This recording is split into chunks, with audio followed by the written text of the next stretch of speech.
morning, everyone. Good to see you all. Happy Friday, day 5. All right, let's just get started. So today we're going to focus on exhaling and really building a sense of command over the exhale and specifically, and also sort of exploring what exactly we can do to make the exhale more of an experience. The same way we've been expanding upon the details of inhales and the top retention. And so before I get into that, the exhale is sort of unique because it goes against our body's natural proclivity. The exhale tends to be relaxing and subduing, and we want to actually energize and bring a little bit more power and rigidity to the exhale for a very particular reason. But before that, yoga, right? So all of these techniques are derived from yoga. So a bizarre sort of subculture that manifested in the Indian subcontinent pre-colonial times.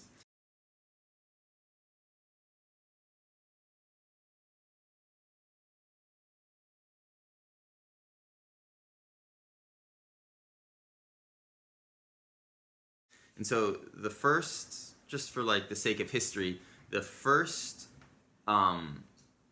sort of like use of yoga was very practical. It just described a chariot. That's what yoga was. And the idea behind that, the word yoke, right, to unite, referred to uniting or yoking the horses to the chariot. And so the word itself, the word yoga was used way after the techniques actually started to manifest. So the metaphor of the chariot became very, very popular within this subculture of meditators and mystics.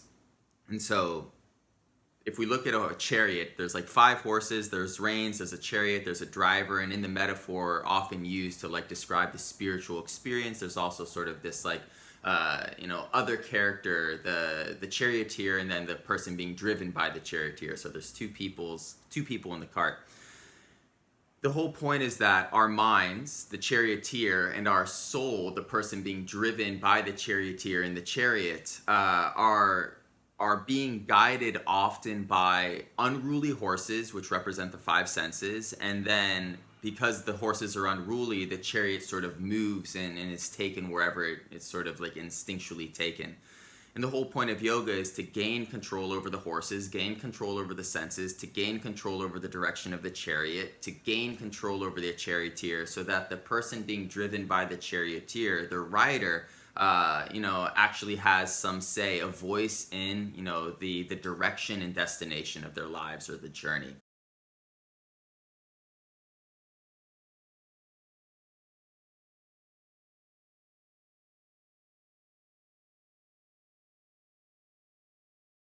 And so this makes a lot of sense when we think about our exhales. And so when we exhale today, if you all take an exhale right now, the tendency is that the chest and torso collapses, the bodies relax, and there's this subtle wave of euphoria that sort of washes over the nervous system. The exhale really empowers the parasympathetic nervous system, which is useful. Every breath we take out, we are reminded that there is peace, there is tranquility in a life that can often be stressful, a life that can often like quicken in terms of its pace because there's so much to do, so much to achieve, so much to survive. And while that is deeply useful and satisfying, these exhales, what we want to actually do is take command over our physiology. So take command over the chariot and actually amp up our stress, amp up our rigidity.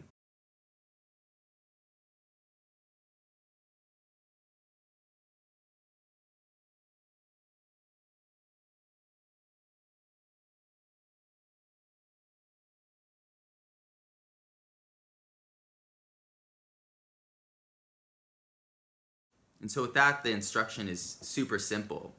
As you exhale, you're going to actively try to sit up tall and actively pull the belly in towards the spine more than you naturally would. And as we work through the breath technique, still segmenting the inhale, still pushing our bellies out on the top retention. With this exhale now, sitting up tall, pulling the belly in, I'd like you to exaggerate the yanking in the belly as much as possible while simultaneously feeling that the exhale physiologically is tranquilizing and calming.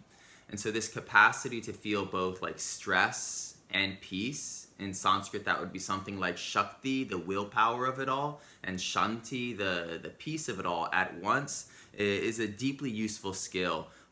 That's going to sort of help promote holding the breath and pushing into Kumbhaka more and more intensely, because the CO2, the stress will start to build, but you'll also be able to feel, because you've practiced this capacity to recognize peace within sort of the tempest of the technique. Awesome. So that's about it. Let's get started, really master these exhales. The exhale is called Rechaka. And so now we have the Sanskrit term for every segment of breath. The inhale is Puraka. The top retention is Kumbhaka, right? The namesake of the technique. The exhale is Rechaka. And then the bottom retention is also Kumbhaka. Cool. Alrighty, here we go. Hips tilt forward, spine is tall, wrists resting on knees, eyes are closed. Nice straight arms. As always, spread your fingers wide until you feel the webbing in between your fingers become taut. And again, there's this delicate stinging if you're participating with that instruction completely. And so already, right, the charioteer within the mind, that which controls our bodies, our chariot. Can you spread your fingers more? And so as meaningless and obscure as that simple instruction is, as every instruction is, it gives you personal evidence that you are in some capacity, right now very small, but in some capacity in control of yourself. And in that, directing your destiny. Before I can choose my fate, I must learn how to spread my fingers. Before I can choose my fate, I must be able to sit up tall if that's what I want, if that's my decision. So now take a second to feel your fingertips, again, as always.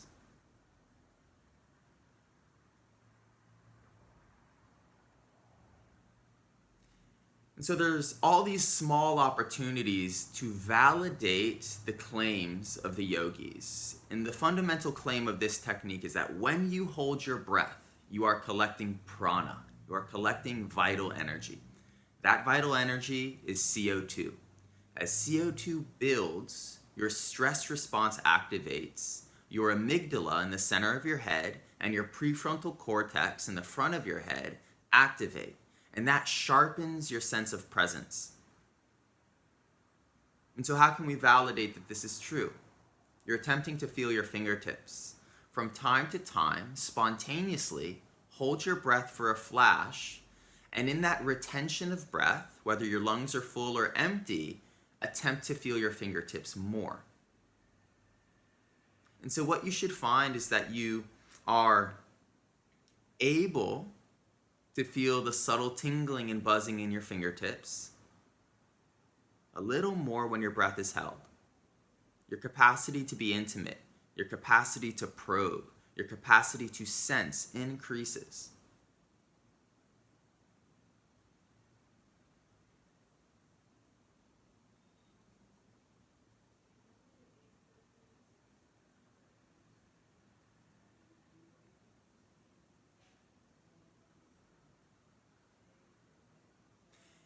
And it's this small increase in perception, this small increase in clarity that the yogis sort of devoted themselves to.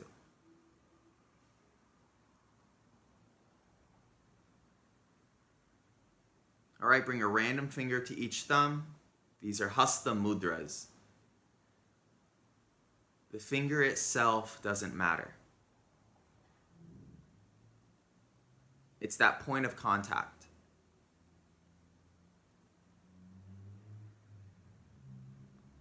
Hold the hands gently.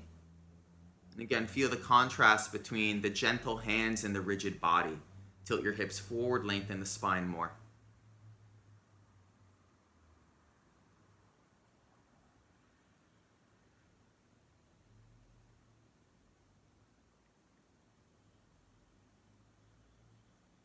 Now for the first couple minutes of this session today, we're just going to breathe normally. Deep inhales into the belly using the diaphragm, slow exhales. Find your baseline.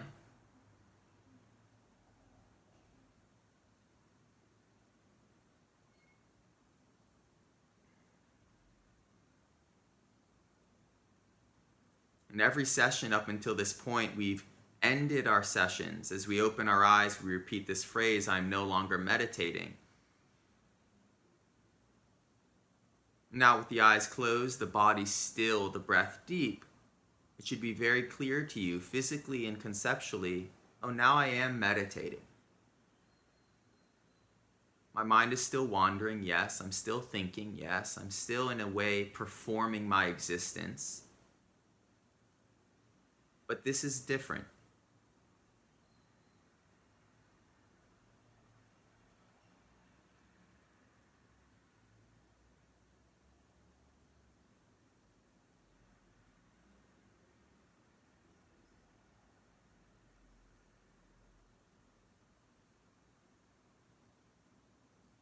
Deep inhales, slow exhales.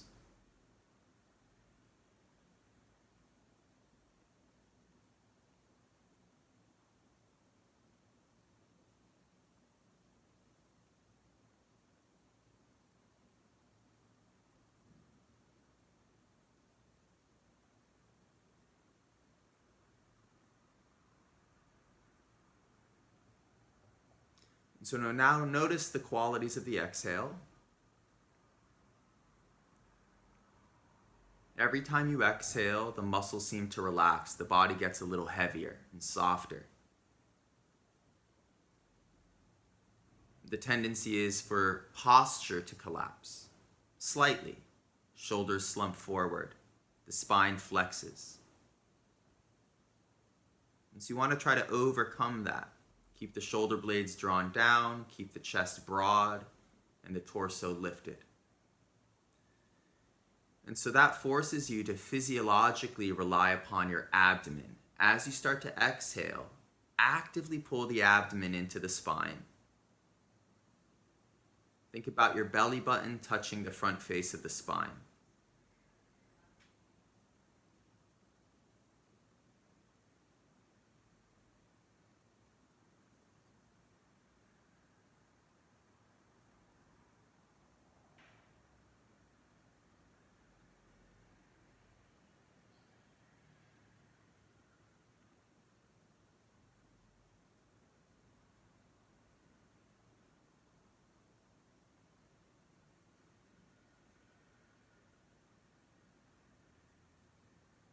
Now appreciate, if nothing else, if this is as far as the benefits of meditation went, just a sense of control over who you are and what you are, even that would be powerful. So when we become the charioteer, when we become the rider, and we are actively in control of our five senses, the five horses, and actively in control of our bodies, whether it's our fingertips, our postures, the words we use, the way we look out into the world, if we look people in their eyes, it enriches our sense of autonomy. And to that, feeds our spirit. So slow down your breath a little more and exaggerate the functions of the exhale. Slow down the breath. Pull the belly in more.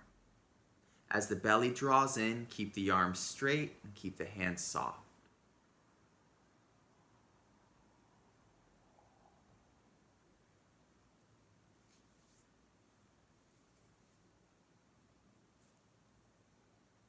If you haven't found your baseline yet, find your baseline. That's the natural length of your inhale. And now we're going to move into our technique.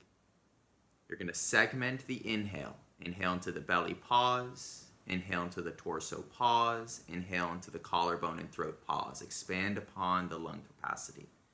Then hold your breath, pushing your belly out. At this point, you're counting.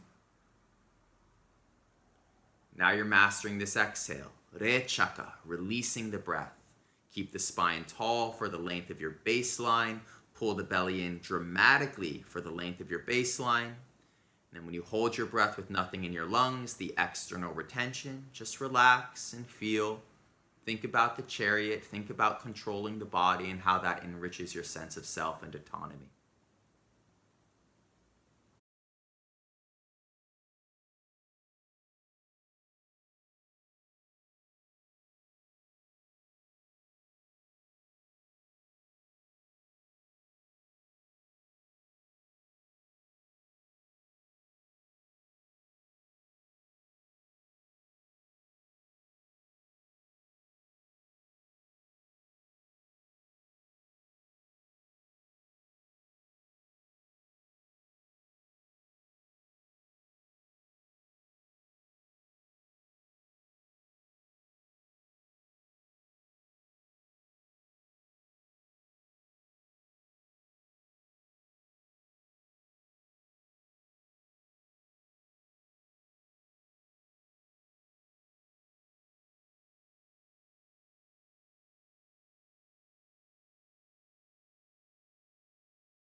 focusing on the exhale. Appreciate that you are extending control and directing the exhale into a slightly unnatural space. It's just a little bit more active, a little bit more poised. And as you exhale in this way, it doesn't necessarily take away from the tranquility that comes with your exhale, with Rechaka. It just adds a rigidity.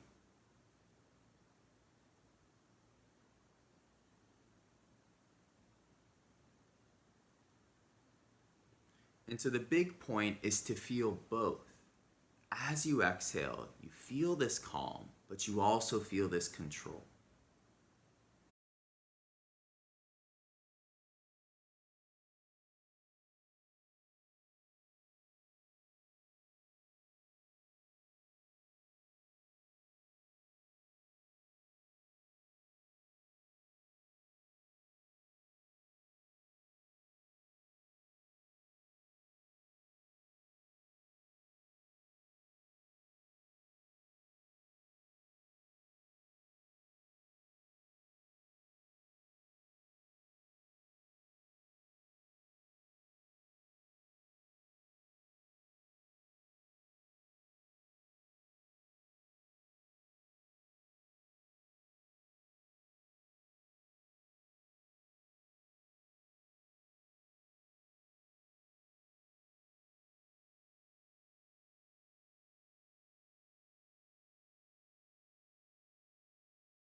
The inhale is still segmented. Inhale into the belly, pause. Inhale into the chest, pause. Inhale into the collarbone and throat, pause. Now add 1 or 2 counts to the remaining sections of the technique. Add 1 or 2 counts to the top retention. Add 1 or 2 counts to the exhale. Add 1 or 2 counts to the bottom retention.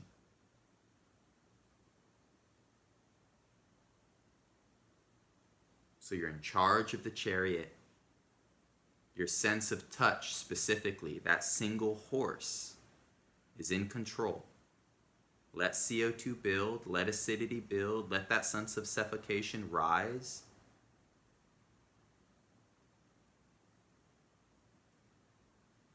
At the same time, as you exhale, continue to exaggerate your posture and exaggerate the active drawing in of the belly.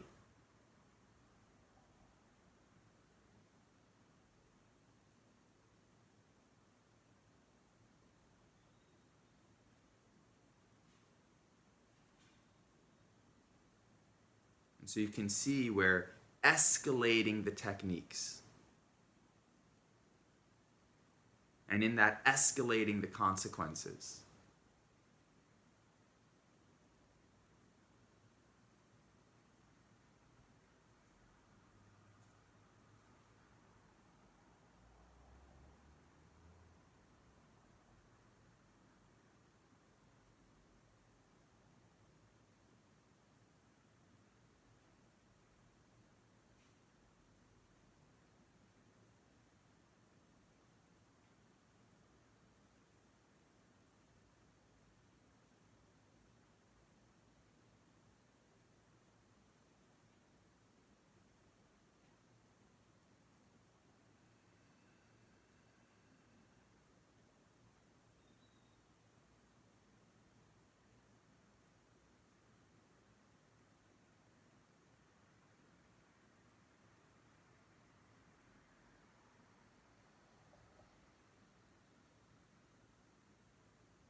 Okay, one more round.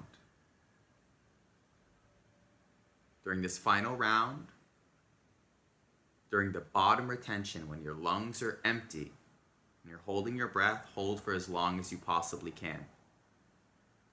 Control the horses, control the senses, especially touch. Control the chariot. Restrain your body, restrain the diaphragm, arrest the respiratory system, and in that it won't inhale. Command the mind, the charioteer, and in that assume the position of the rider. I breathe when I choose to breathe. And then take a deep breath in and out.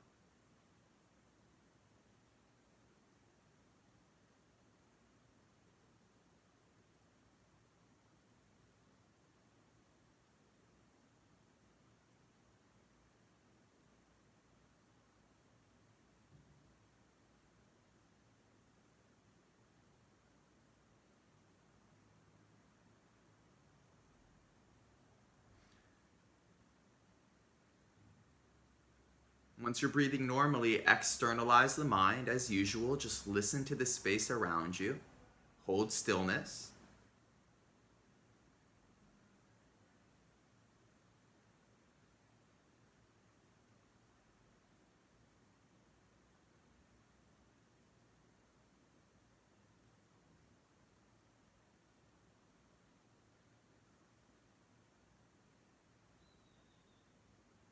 And appreciate that both ends of the spectrum hold their beauty. Extreme self-control holds its beauty. It's empowering, it's enriching, it's inspiring. But then renouncing all control, just sitting, letting the breath breathe by itself, letting the body hold stillness on its own, letting the world operate through its own motivations. Sitting back within ourselves also holds beauty. And here we are.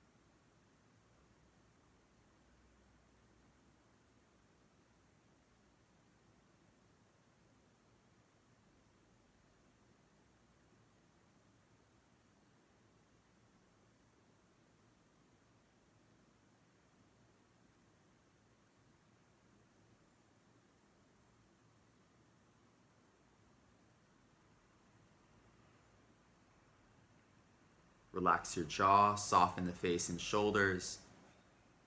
The final detail of today's session, again focusing on Rechaka, the exhale, is You really want to learn how to feel the euphoria of the exhale specifically. The exhale will always bring tranquility, especially as we go deeper and deeper into this technique, which can be very, very stressful on our bodies. The exhale is always this little momentary second or 2 seconds of peace. And the better you are at feeling it and recognizing it and locking onto it with your focus, the more powerful that peace is. In Sanskrit, that peace is shanti.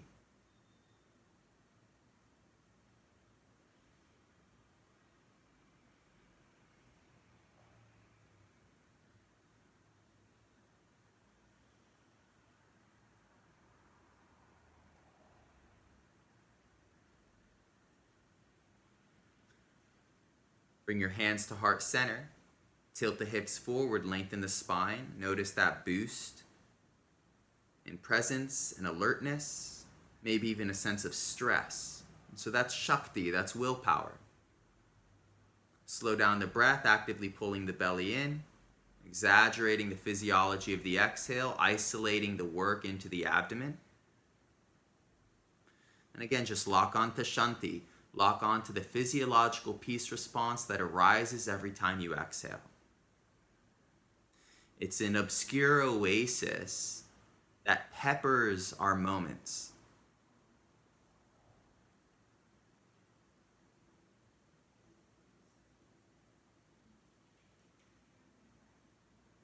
Thumb knuckles to third eye center. Again, pressing your thumbs into the skin of your forehead. This is more about technique than symbolism. Just focus on that sensation, that little point of nerve sensation where the thumbs are touching the skin of the forehead. And now, exercising Kumbhaka, testing the claims of the yogis. For a flash, hold your breath anywhere. Halfway up the inhale, halfway down the exhale. And try to see if as you hold your breath, your capacity to focus increases in some small way.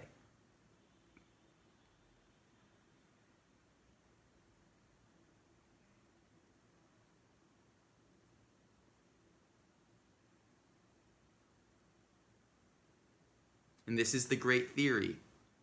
As we restrain our breath, when we are not inhaling, when we are not exhaling, we are expanding upon consciousness. The more we make this a part of our regular lives, the more consciousness we have, the more control over the chariot we have, the more control over the horses we have. And in that, we start to govern our destiny, burn through our karma, and achieve ourselves. And it all hinges on this small little consequence. When I hold my breath, I feel more here. Release your wrists to your knees, tall spine. Remember your mudras. I'm in control of my body, in control of my hands, in control of my spine, in control of my breathing. And with your inhale, as the eyes open, looking out into the space in front of you, I am no longer meditating. I'm immediately pulled out of myself. Just savor that.